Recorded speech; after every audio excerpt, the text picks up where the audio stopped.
اللہ کے نبی صلی اللہ علیہ وآلہ وسلم نے یہود سے پوچھا تم کس دن کا روزہ اور کیوں روزہ رکھتے ہو؟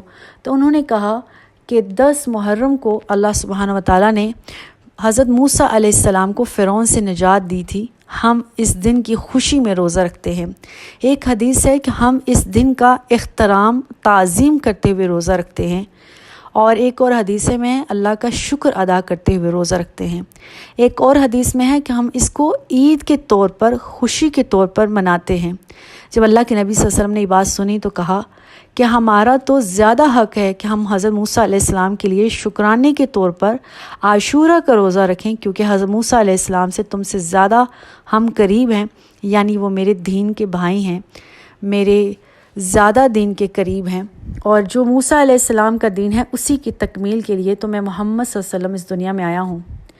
چنانچہ اس کے بعد جب مسلمانوں نے بھی عاشورہ کا روزہ مدینہ میں رکھنا شروع کر دیا تو پھر اللہ کے نبی صلی اللہ علیہ وآلہ وسلم نے ارشاد فرمایا کہ آئندہ سال یوم عاشورہ کا جب روزہ رکھا جائے گا تو اس کے ساتھ ساتھ 9 محرم کا روزہ بھی رکھا جائے گا۔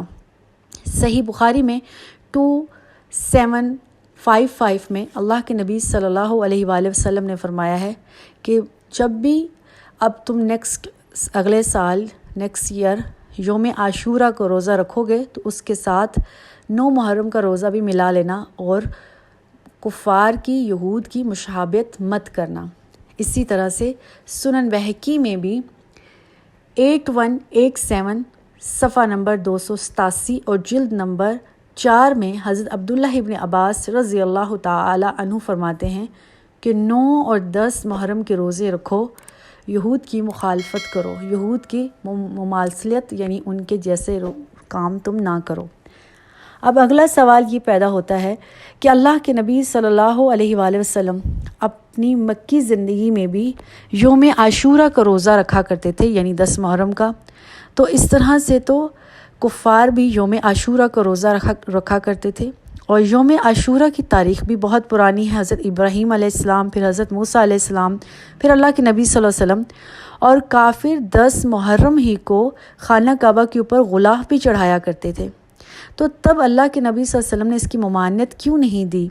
جب اللہ کے نبی صلی اللہ علیہ وسلم مدینہ چلے گئے تب بھی یوم عاشورہ کا روزہ ہی رکھا کرتے تھے، تب بھی یہ نہیں کہا کہ اس کے ساتھ 9 محرم کا روزہ ملا لو، اور اگر کوئی شخص 9 محرم کا روزہ نہ رکھ سکے تو پھر 10 اور 11 محرم کا روزہ رکھنا ہے۔ صرف 9 محرم کا روزہ کے ساتھ 9 اور 10 2 دن کا روزہ ہمیشہ رکھنا ہے۔